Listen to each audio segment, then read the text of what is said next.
خطبہ نمبر 181۔ آپ علیہ السلام کا ارشاد گرامی۔ اس جماعت سے متعلق ارشاد جو خوارج سے مل جانے کا تہیہ کیے ہوئے تھی۔ بسم اللہ الرحمن الرحیم۔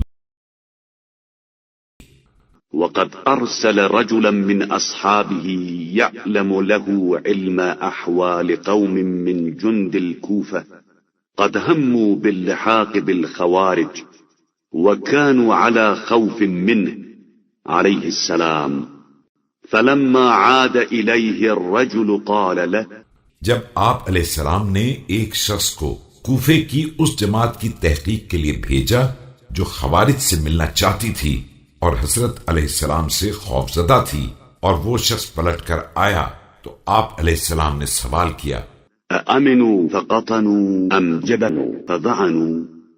فقال الرجل بل ذعنوا يا أمير المؤمنين. فقال عليه السلام کہ کیا وہ لوگ مطمئن ہو کر ٹھہر گئے ہیں یا بزدلی کا مظاہرہ کر کے نکل پڑے ہیں؟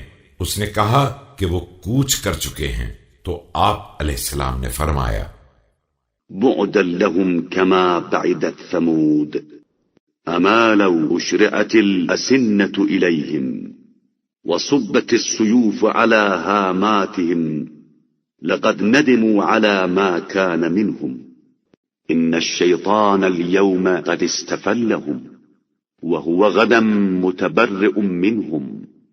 خدا انہیں قوم سمود کی طرح غارت کر دے۔ یاد رکھو کہ جب نیزوں کی انیاں ان کی طرف سیدھی کر دی جائیں گی اور تلواریں ان کے سروں پر برسنے لگیں گی تو انہیں اپنے کیے پر شرمندگی کا احساس ہوگا۔ آج شیطان نے انہیں منتشر کر دیا ہے اور کل وہی ان سے الگ ہو کر برات و بیزاری کا اعلان کرے گا۔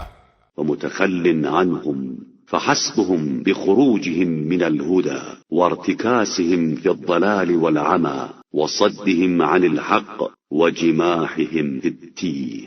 اب ان کے لیے ہدایت سے نکل جانا، ضلالت اور گمراہی میں گر پڑنا، راہ حق سے روک دینا اور گمراہی میں منہ زوری کرنا ہی ان کے تباہ ہونے کے لیے کافی ہے۔